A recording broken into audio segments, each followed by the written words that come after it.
Bismillahirrahmanirrahim. Dear students, Assalamu alaikum. This is Yunus Khan and I am here with a new topic of biology from class first year. हम मुख्तलिफ़ किस्म के different techniques हम study कर रहे थे जो कि ख़त्म हो गए प्रीवियस टॉपिक में।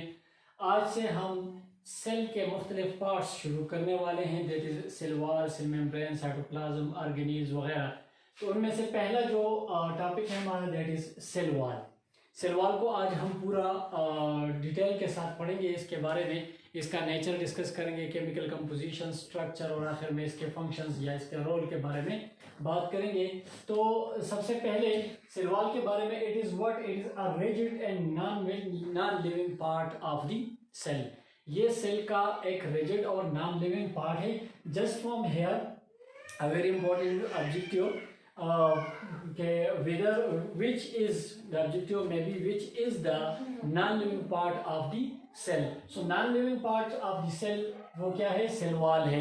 बाकी जो प्रोटोप्लाज्म वाला पोर्शन है ये इसका लिविंग पार्ट होता है, सेल वॉल इसका नॉन लिविंग हिस्सा होता है। अच्छा, फर्दर जो है सेल वॉल कहाँ कहाँ पाया जाता है? It is found in bacteria, fungi and in plants. It is absent in while absent in animals में ये एब्सेंट होता है। बाकी ये बैक्टीरिया में, फंजाई में और प्लांट्स में पाया जाता है। बैक्टीरिया में जो सेल वॉल है, थोड़ा सा बैक्टीरिया और फंजाई के बारे में थोड़ा सा डिस्कशन करते हैं। बाकी ज़्यादातर जो डिस्कशन हमारा होगा that will be limited to the cell wall of the plants. Okay, so bacteria में सेल वॉल की बात अगर हम कर लें तो थोड़ा बहुत आप लोगों ने पढ़ा भी होगा कि बैक्टीरिया में सेल वॉल जो है वो म्यूरिन का बना होता है, that is made of murein. Murein क्या चीज़ है? म्यूरिन, इसका केमिकल कंपोजिशन दो चीज़ें हैं, amino acid and carbohydrates, polysaccharides.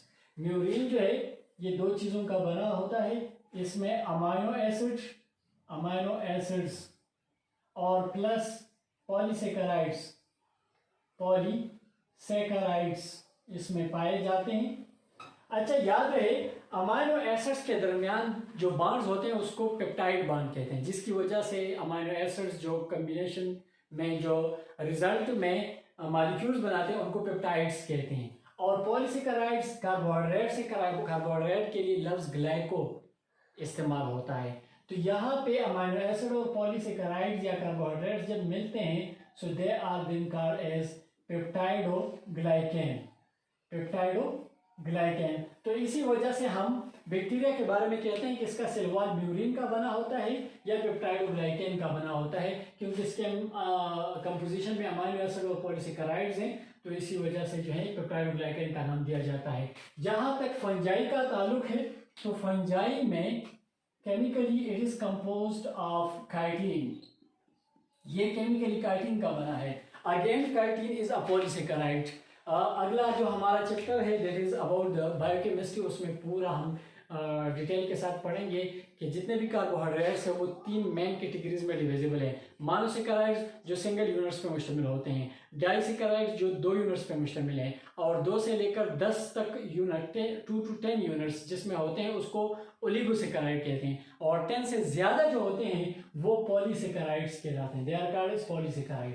तो आपके पास काइटिन जो है जिससे फंजाई का सेल वॉल बना होता है ये भी एक पॉलीसेकेराइड है। ये इंशाल्लाह से सेकंड चैप्टर में जब हम कार्बोहाइड्रेट्स के पॉलीसेकेराइड उसके टाइप्स और फंक्शंस पढ़ेंगे तो उसमें पूरा एक्सप्लेन कर लेंगे काइटिन क्या चीज़ है और कैसे ये पॉलीसेकेराइड है। अच्छा, अब आते हैं प्लांट्स की तरफ। तो जहाँ तक प्लांट्स का ताल्लुक है, याद रहे प्लांट्स का सेल वॉल जनरली लोग कहते हैं कि it is composed of cellulose. लोग कहते हैं कि ये सेलुलोज का बना होता है, ये सेलुलोज का बना होता है, लेकिन it is not merely the cellulose which is found in the cell wall of the plants.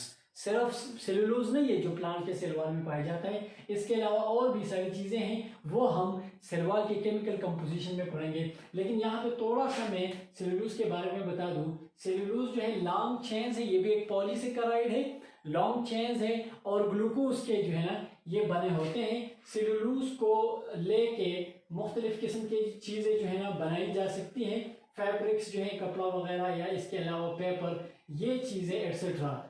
All these things are made of the cellulose. Cellulose को इस्तेमाल करके हम ये मुख्तलिफ चीज़ें बना सकते हैं।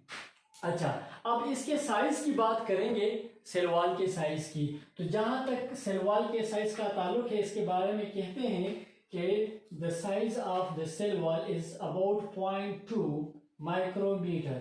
0.2 माइक्रोमीटर जो है ये यहाँ पे जो है इसका साइज है।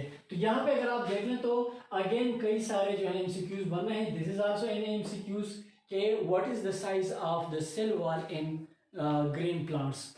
तो प्लांट्स में स्पेशली जब हम सेल वॉल की बात करते हैं, बैक्टीरिया फंजाई का अलग होता है, फिर बैक्टीरिया में भी ग्राम पॉजिटिव अलग, ग्राम नेगेटिव अलग। हम इस वक्त we are concern with the plants. तो प्लांट का सेल वॉल जो है उसका साइज 0.2 माइक्रोमीटर ये होता है। ये एक और इम्पोर्टेंट एमसीक्यूज या ऑब्जेक्टिव जो है वो बन सकता है यहाँ पे।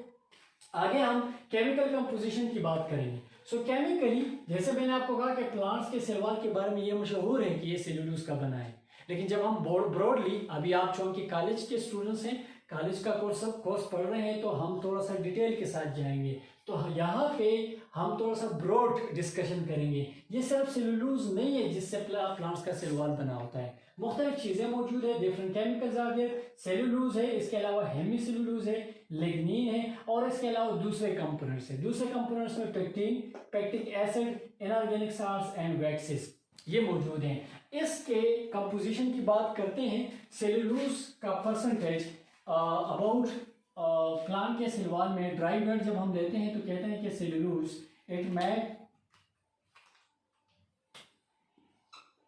it makes 40 to 50% of the cell wall of the plant। Plant का के सेल वॉल का 40 to 50% पोर्शन जो है वो सेल्यूलोज, यानी major part of the cell wall that is cellulose. ठीक है, मेजर पार्ट जो है वो सेल्यूलोज है, सेल्यूलोज का बना होता है। हेमी सेल्यूलोज क्या है? हेमी सेल्यूलोज, सेल्यूलोज के बारे में थोड़ी सी बात करते हैं। Cellulose is a long chain, it is a long polypeptide polysaccharide chain. ये एक लॉन्ग पॉलीसेकेराइड चेन है, यानी एक कार्बोहाइड्रेट है जो कि ग्लूकोज यूनिट्स का बना हुआ है। This is a glucose units. तो सेल्यूलोज एक लंबा फाइबर होता है जिसमें glucose units end to end attach होते हैं, तो मतलब ग्लूकोज यूनिट्स का बना हुआ ये होता है। And 40 to 50% portion cell wall का ये इसका बना होता है। जहां तक हेमी सेल्यूलोज का ताल्लुक है, तो hemicellulose is a special kind of organic compound which is like cellulose but a little bit simple than that. उससे थोड़ा सा सिंपल होता है और कुछ प्रॉपर्टीज सेल्यूलोज की शो करता है, तो इस वजह हेमी मीन्स हाफ। ठीक है, इसी वजह से इसको हेमी सेल्यूलोज का नाम दिया जाता है। और सेल वॉल में हेमी सेल्यूलोज का जो अमाउंट है उसका percentage that is about 15 to 25%। 15 to 25% जो है वो सेल वॉल में से हेमी सेल्यूलोज पाया जाता है। इसके बाद लिग्निन की बारी आती है। यहाँ पे जब हम इसके डिफरेंट लेयर्स पढ़ेंगे तो उसमें हम इसकी बात करेंगे कि लिग्निन कहाँ पाया जाता है। लिग्निन एक दूसरा ऑर्गेनिक कंपाउंड है जो कि हाइड्रोफोबिक होता है और एक रिजिड जो है ना वो कंपाउंड होता है, रिजिडिटी सेल वॉल को प्रोवाइड करता है, सपोर्ट में भी जो है ये इसका रोल होता है। इस लिग्निन के बारे में कहा जाता है कि अबाउट 20 to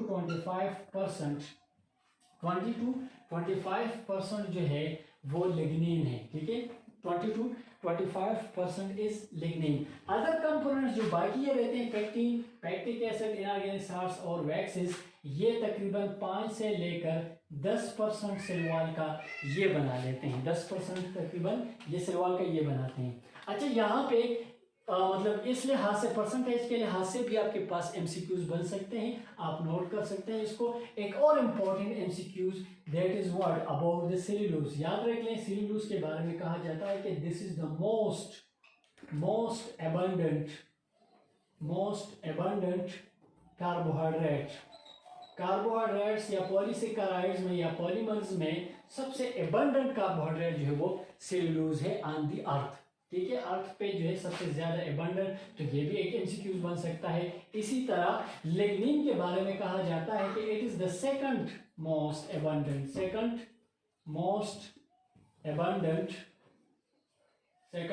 एबंडेंट पॉलीमर और कार्बोहाइड्रेट और पॉलीसेकेराइड ऑन द अर्थ। तो एक और MCQs ऑब्जेक्टिव यहाँ बन सकता है. Someone can ask you that which one is the most abundant carbohydrate on the earth. So that is what cellulose, and second one that is the lignin. अच्छा, other components में 5 to 10% ये pectin, pectic acid, inorganic salts और waxes ये जो हैं पाए जाते हैं. इनके बारे में कहेंगे कि इनमें जो है पेक्टिन और पैक्टिक एसिड और इनऑर्गेनिक साल्ट ज़्यादातर कैल्शियम और मैग्नीशियम आयंस के साथ मिलकर ये बनाते हैं. ठीक है, तो इनमें फ़र्क क्या है इस पर बात करेंगे, लेकिन इससे पहले थोड़ा सा आते हैं इसके स्ट्रक्चर की तरफ, क्योंकि all these things are there present in the different layers of the cell wall. Structure का अगर हम बात करें तो स्ट्रक्चरली ये यहाँ पे मैंने 2 सेल्स लिए हैं जिसमें मैंने सिर्फ सेल वॉल शो किया है. इसमें सेल मेम्ब्रेन, साइटोप्लाज्म वगैरह वो पोर्शन मैंने शो नहीं किया है टू अवॉइड कंफ्यूजन. ठीक है, कंफ्यूजन से बचने के लिए मैंने सिर्फ सेल वॉल लिया है और उसके लेयर्स लिए हैं. अब यहाँ पे अगर आप देख लें तो यहाँ पे इस सेल और इस सेल के दरमियान एक लेयर बन रहा है, ये जो मैंने ब्लू से शो किया हुआ है. ठीक है, शेड किया हुआ है. इसके अलावा फिर 2 लेयर्स ये बनते हैं, एक ये रेड वाला और एक इसके अंदर ग्रीन वाला. दिस मीन ये जो ब्लू वाला है ये इसके साथ भी है, इसके साथ भी है, और ये दोनों इसके हैं और ये दोनों इसके हैं. इसका मतलब ये हुआ कि सेल वॉल हर एक सेल का 3 लेयर्स पे मुश्तमिल होता है. कौन कौन से लेयर्स हैं? ये जो सेंट्रल है this is called middle lamella, middle lamella. अच्छा, फिर इसके अंदर बाहर वाला जो लेयर है this is called primary cell wall, और इसके अंदर जो होता है ये green, this one, this is called secondary wall. ठीक है, this is called secondary wall. तो आपके पास बनते हैं 3 लेयर्स. कौन कौन से? Primary wall, middle lamella and the secondary wall. अच्छा, सबसे पहले अगर हम प्राइमरी वॉल पे बात करें, यस चलो मिडल लेमेला से स्टार्ट लेते हैं, अंदर की तरफ चलते जाएंगे.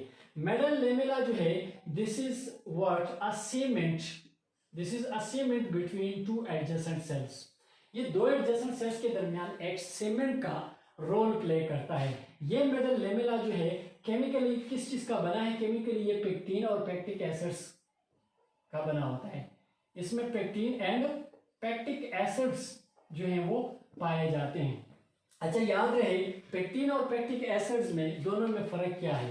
पेक्टिन जो है दोनों में हमारे पास जो है गैलेक्टुरोनिक एसिड मॉलिक्यूल्स आपस में एंड टू एंड अटैच होते हैं और ये दोनों बनते हैं. फर्क क्या है?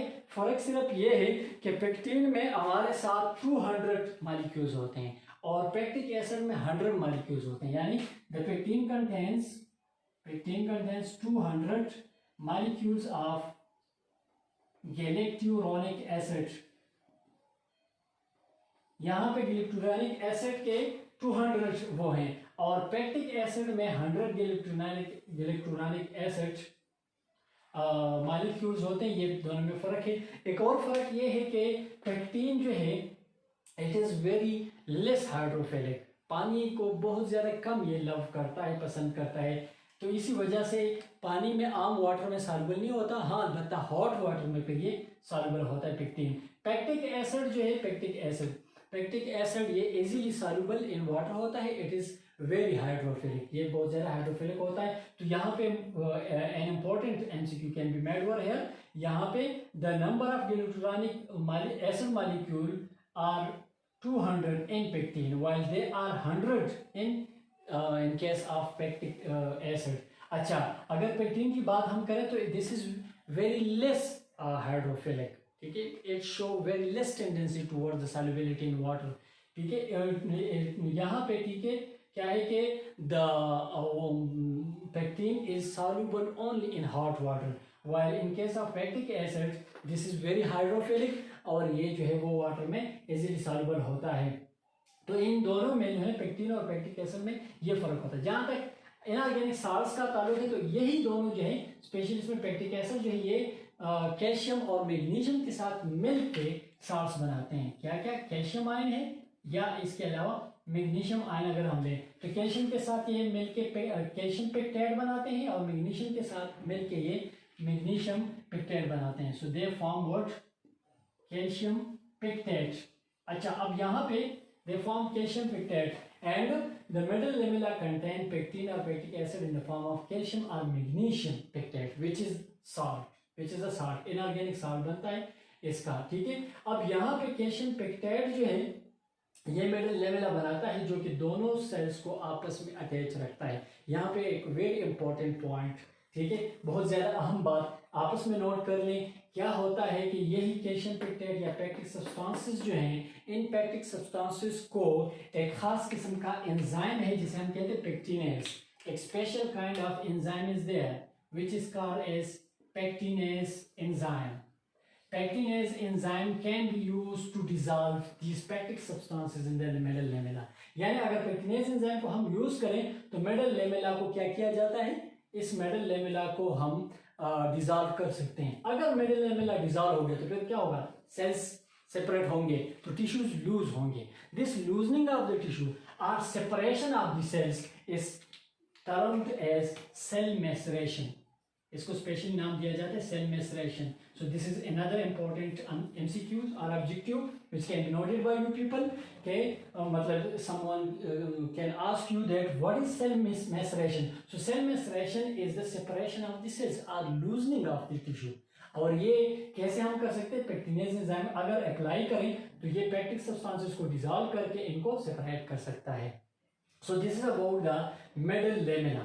अगर हम आ जाएं प्राइमरी सेल वॉल की तरफ, तो जहां तक प्राइमरी सेल वॉल का ताल्लुक है, प्राइमरी सेल वॉल का chemical composition, primary cell wall पहले लोकेट कहाँ होता है, याद रहे कि मिडल लेमेला से जो ही आप अंदर की तरफ जाते हैं तो दो लेयर्स हैं। इसका बाहर वाला लेयर ये प्राइमरी सेल वॉल होता है। और हमेशा याद रखें न्यू ग्रोइंग सेल्स जो होते हैं उनमें सेकेंडरी वॉल नहीं होता। This is only the primary cell wall which is found in the new cells. जितने भी न्यू सेल्स हैं उनमें सिर्फ ये प्राइमरी सेल वॉल होता है न्यू सेल्स में, और इसके अलावा ओल्ड में तो पाया जाता है। यानी मतलब ये हुआ कि ये सारे सेल्स में होता है, लेकिन सिर्फ ये है कि ओल्ड सेल में इसके साथ सेकेंडरी वॉल भी पाया जाता है।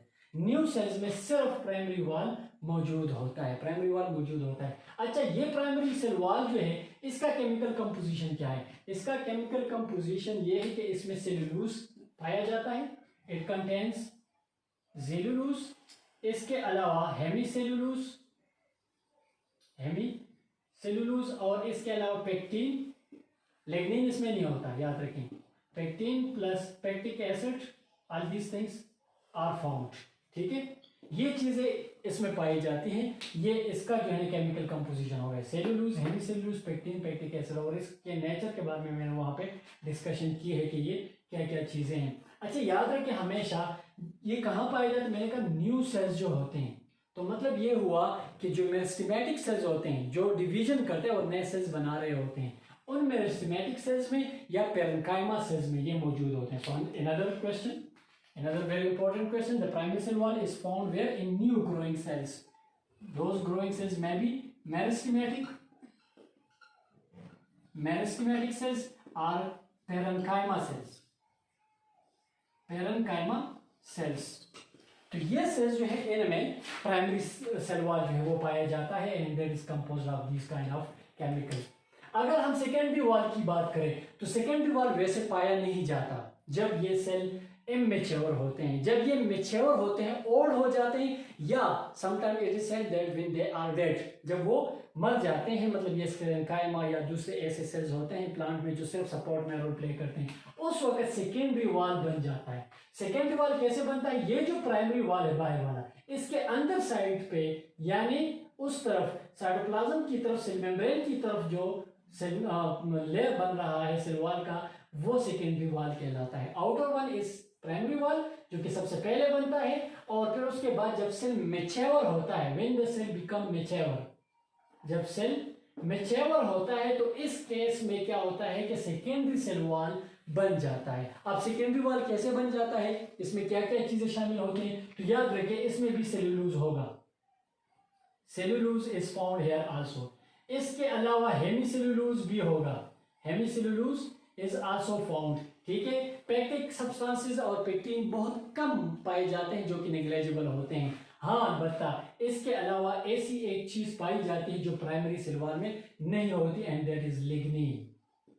That is what? Lignin, which is the second most abundant polymer on the earth, ठीक है। तो लिग्निन जो है ये आपके पास एक और ऑर्गेनिक कंपाउंड है जो हमने उधर डिस्कस किया, ये फिनोल पॉलीमर है, फिनोल पॉलीमर, ठीक है। और इसका काम क्या है? It gives rigidity, rigidity to the plant cells. Plant cells को ये रिजिडिटी देता है, सेल्स इसकी वजह से सख्त होते हैं। And mostly it is found in the mature cells are dead cells. Mature या डेड सेल्स में जैसे कि फर्ज किया अगर आप लेना sclerenchyma cells, sclerenchyma cells of the plant, ठीक है। प्लांट में जो स्क्लेरेन्काइमा सेल्स हैं ये सपोर्ट में बहुत अहम और स्ट्रेंथ में बहुत अहम रोल प्ले करते हैं। तो इसी वजह से जो है ये इनमें जो है ये लिग्निन पाया जाता है। तो हम कहते हैं कि दीज सेल्स आर लिग्निफाइड, मतलब they are lignin has been deposited over there, ठीक है, कि इनमें जो है लिग्निन वो डिपॉजिट हो चुका है। अच्छा, तो ये इनके 3 लेयर्स की बात हो गई। अच्छा, फिर फर्दर हम एक और इम्पोर्टेंट चीज की तरफ मैं आपका तवज्जो जो है ना वो मरकूज कराना चाहता हूँ। इन 2 सेल्स के दरमियान traversing the cell wall there is a special connection. ये देखें इसमें मैंने कुछ कनेक्शंस बनाए हैं। These connections are called as plasmodesmata. अब प्लाज्मोडेस्माटा क्या है? It is a connection between two adjacent cells।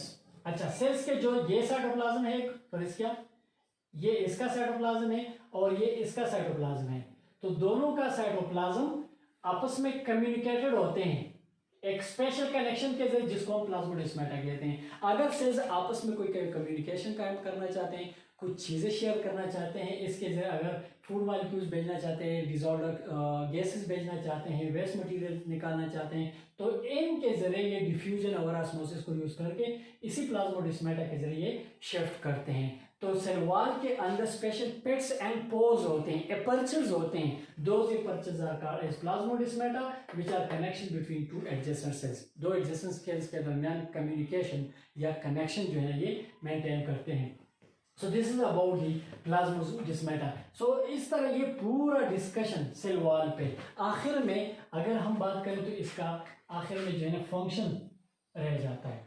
We have to talk about the functions of the cell wall, ठीक है। तो सेल वॉल के मुख्तलिफ फंक्शंस यहाँ पे मैंने शो किए हैं, बहुत सारे फंक्शंस हैं। ये फंक्शंस आपको बुक में नहीं मिलेंगे, नोट कर लें, ठीक है। अच्छा, अब यहाँ पे जो है, यहाँ पे सबसे पहला फंक्शन जो है दैट इज सपोर्ट। जैसे कि मैंने आपको कहा स्टार्ट में कि it is non living part, ये नॉन लिविंग या डेड हिस्सा है सेल का, ठीक है। तो ये सख्त होता है इस वजह से, ठीक है। और अगर ये मतलब मिचेवर सेल है, प्राइमरी और सेकेंडरी वॉल दोनों है, लिग्निन भी पाया जाता है, तो इसकी वजह से ये बहुत ज्यादा रिजिडिटी शो करता है, जिसकी वजह से सेल क्या है पूरा उसको सपोर्ट मिला होता है, पहली बात। और स्ट्रेंथ, दूसरा स्ट्रेंथ, तो स्ट्रेंथ भी मिला होता है क्योंकि ये सख्त है। अच्छा, तीसरा जो फंक्शन है हमारा दैट इज शेप। जितने भी सेल्स हैं, मुख्तलिफ सेल्स मुख्तलिफ शेप्स के होते हैं, कुछ इलांगेटेड होते हैं, कुछ फ्यूजिफॉर्म होते हैं, कुछ राउंडेड होते हैं, कुछ एरेगुलर शेप में होते हैं। All these shapes of the cells are only possible by the cell wall.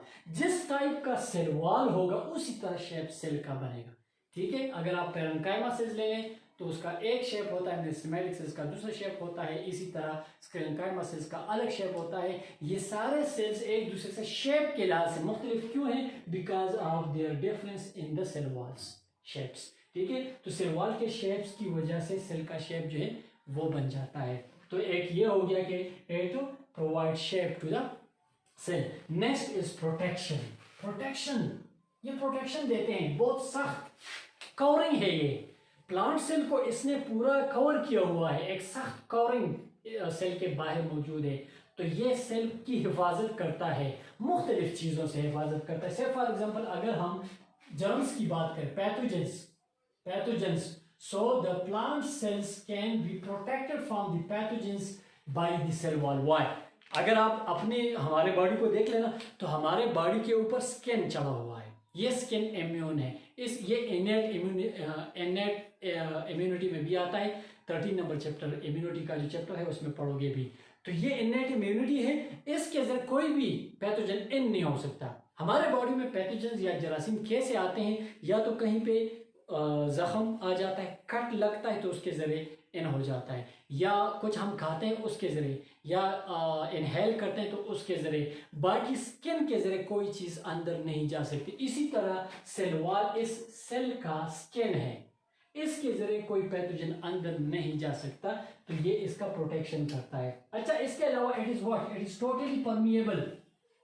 याद रहे सेलुलोज के बारे में एक वेरी इंपॉर्टेंट चीज आप नोट कर ले, एक इंपॉर्टेंट ऑब्जेक्टिव भी बन सकता है। सेलुलोज जो है, मैंने आपको कहा कि ये ग्लूकोज यूनिट्स के लंबे लंबे चेन्स हैं। तो ये जब लंबे चेन्स हैं तो ये इस तरह लंबे लंबे फाइबर्स बन जाते हैं, और ये फाइबर्स, इन फाइबर्स के बारे में कहा जाता है कि they are in criss cross arrangement. इनके बारे में कहा जाता है कि these fibers are fibers, cellulosic fibers are in criss-cross arrangement. Some of the fibers are like this and some of like this, ठीक है। तो criss-cross arrangement में है। इस criss-cross arrangement की वजह से अगर आप देख लें तो इसमें छोटे छोटे पोर्स रह जाते हैं। इन्हीं पोर्स के जरिए क्या होता है, मॉलिक्यूल्स, मोस्टली मॉलिक्यूल्स इससे पास हो सकते हैं। जब इससे सारे किस्म के या मोस्ट ऑफ द मॉलिक्यूल्स पास हो सकते हैं, ऐसे मेम्ब्रेन्स को हम कहते हैं टोटली परमिएबल। ठीक है, तो यहाँ पे हमारा क्या है, इट इज टोटली परमिएबल। और टोटली परमिएबिलिटी का फायदा क्या है कि इसके जरिए काफी सारे जो मटेरियल्स सेल को चाहिए या सेल से निकालने होते हैं वो इसके जरिए निकाले जा सकते हैं। टोटली परमिएबल मेम्ब्रेन्स हमारे पास है 3 किस्म के, ये भी नोट कर लें, ये भी एक ऑब्जेक्टिव बन सकता है कि there are 3 kinds of membranes. One is totally permeable membrane, वो मेम्ब्रेन जिससे हर किस्म के मॉलिक्यूल पास हो सकते हैं। दूसरा है सेमी परमिएबल मेम्ब्रेन, जिस तरह अगला जो हम पढ़ेंगे सेल मेम्ब्रेन, वो सेमी परमिएबल है, उससे सारे मॉलिक्यूल पास नहीं हो सकते। जो मॉलिक्यूल्स लिपिड सॉल्युबल है या स्मॉलर है वो उससे पास हो सकते हैं। तो those molecules which are smaller and lipid soluble they can pass the cell membrane. इसी वजह से कहते हैं कि सेल मेम्ब्रेन सेमी परमिएबल है। सेमी मींस हाफ, यानी कुछ मॉलिक्यूल्स पास हो सकते हैं, कुछ नहीं। तो एक टोटली परमिएबल, दूसरा सेमी परमिएबल, और तीसरा है इम्परमिएबल मेम्ब्रेन। इम्परमिएबल मेम्ब्रेन उनको कहते हैं जिससे कोई मॉलिक्यूल पास नहीं हो सकता या मोस्ट ऑफ द मॉलिक्यूल्स इससे पास नहीं हो सकते। तो ये 3 किस्म के मेम्ब्रेन्स बनते हैं, जिसमें सेल वॉल जो है आपके पास ये टोटली परमिएबल बन जाता है, that becomes totally permeable. Another function is the communication. यहाँ पे मैंने एक बात कही, प्लाज्मोडेस्माटा, 2 सेल्स के दरमियान कनेक्शंस हैं, तो इन्हीं प्लाज्मोडेस्माटा के जरिए ये सेल इस सेल के साथ कम्युनिकेशन कायम करता है। इसी के जरिए इनका साइटोप्लाज्म भी आपस में मिला हुआ है और इनके एंडोप्लाज्म के रेटिकुलम भी जो है ना आपस में जुड़े होते हैं। तो आपस में कम्युनिकेशन भी जो है वो इसके जरिए कायम किया जा सकता है। तो आपका सेल वॉल जो है एक और फंक्शन इसका, that is communication. Okay, another one that is withstand turgidity. यहाँ पे मैं एक बात कहूंगा, इसका साइटोप्लाज्म जो है, साइटोप्लाज्म में एक बड़ा वैक्यूल पाया जाता है। उस वैक्यूल में बहुत सारे सल्यूट्स जमा होते हैं। जब भी सल्यूट कंसंट्रेशन हाई होता है तो फिर ये वाटर एब्जॉर्ब करते हैं। तो बहुत सारा वाटर जब एब्जॉर्ब होता है, याद रखिए आप लोगों ने पढ़ा भी होगा, जब बहुत सारा वाटर एब्जॉर्ब होता है तो सेल बिकम्स टर्जिड, ये फूल जाता है, टर्जिड हो जाता है, ठीक है, और ये सख्तपन शो करता है। फिर अब ये सेल वॉल जो है बाहर से इस टर्जिडिटी को स्टॉप विथस्टैंड करने की कोशिश करता है। अगर सेल वॉल नाजुक होता तो ये ज्यादा वाटर जो अंदर आ जाता वो उसके अंदर आने की वजह से जो सेल स्वेलअप हो जाता है, फूल जाता है, ये सेल फट जाता। तो ये सेल वॉल क्या करता है, उस टर्जिडिटी को विथस्टैंड करता है, इस टर्जिडिटी के सामने जो है ये टिक पाता है, और इसी तरह सेल जो है उस खास किस्म के शेप में मौजूद होता है। So this is about the function that is it withstand the turgidity, ये टर्जिडिटी को विथस्टैंड करता है। और आखिर में सेल ग्रोथ एंड इलांगेशन। यहाँ पे एक अहम बात मैं आपको बता दूं, हमने कहा कि cellulose fibres are in criss cross arrangement. याद रहे आपके पास primary cell wall is the only cell wall where growth of the cell is possible, which give space to the growth of the cell।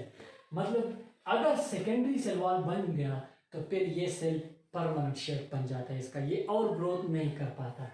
ये जो जब तक ये primary cell wall होता है, सेकेंडरी नहीं होता, तो उस वक्त इस सेल के ग्रोथ में या इस सेल के एलांगेशन में जो है इसकी पॉसिबिलिटी होती है। अब ये कैसे होता है, याद रखिए प्राइमरी सेल वॉल में सेलुलोज के फाइबर्स जो हैं, ये जो क्रिस क्रॉस अरेंजमेंट में, इसके बारे में कहते हैं कि दे आर लूजली अरेंज, ये लूजली अरेंज होते हैं। और जो है टर्जिडिटी मैंने बात की, जो है ये नया सेल जो होता है ना, इसमें मेटाबॉलिक एक्टिविटीज बहुत तेज होती हैं, बहुत ज्यादा, ठीक है। तो इसमें बहुत से रूट्स बनेंगे, फिर ये बाहर से बहुत सारा वाटर लेगा, जिसकी वजह से सेल आहिस्ता आहिस्ता बढ़ता जाता है साइज में। जो ये बढ़ता है तो ये जो सेल्यूलोज फाइबर्स हैं ये इस तरह ओपन हो जाते हैं। जो ये ओपन हो जाते हैं तो अंदर से और सेल्यूलोज लाके इसके दरमियान लगाए जाते हैं। तो इसी तरीके से ये सेल्यूलोज फाइबर्स ये बंद हो जाते हैं और सेल जो साइज में इंक्रीज हो गया है वहीं पे रुक जाता है, वापस नहीं हो सकता, क्योंकि जो गैप्स बने हैं सेल्यूलोज फाइबर्स के दरमियान, नए सेल्यूलोज फाइबर्स लाके इसके दरमियान लगाए जाते हैं और इसी तरह इन गैप्स को फिल किया जाता है, जिसकी वजह से सेल ग्रोथ कर लेता है, इलांगेशन पॉसिबल है। तो यहाँ पे this is the only property of primary cell wall. ये सिर्फ प्राइमरी सेल वॉल की प्रॉपर्टी है, जो मतलब ये है कि जिसमें जगह होती है सेल के इलांगेशन के लिए, सेल इसकी वजह से इलांगेट हो सकता है। जो ही सेकेंडरी वॉल बन जाता है तो ये टफ होता है, सख्त होता है और सेल पर एक्सपेंड नहीं कर सकता। थोड़ा बहुत वो टर्जिडिटी और फ्लेक्सिबिलिटी वाली बात अलग है, लेकिन इलांगेशन और सेल ग्रोथ वाली बात जो है वो नहीं हो सकता। तो प्राइमरी वॉल जो सेल वॉल का एक हिस्सा है, ये एक तरह सेल के ग्रोथ में हेल्प करता है। तो एक तरह आप कह सकते हैं कि cell wall is involve in the growth of the cell, ठीक है, या सेल इलांगेशन, क्योंकि न्यू सेल में सिर्फ प्राइमरी सेल वॉल होता है और वही ग्रोथ में हेल्प करता है। So this is about the different kind of the functions of the cell wall. और इस तरह ये पूरी कहानी सेल वॉल की।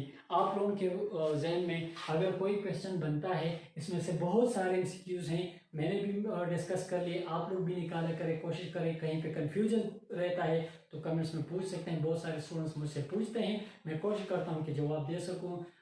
तो मैं इंशाल्लाह आप लोगों को भी जवाब दूंगा इंशाल्लाह। और इसी तरह जो है ना, इसके बाद फिर सेल मेम्ब्रेन करेंगे। Till next video, thank you very much, अल्लाह हाफिज़।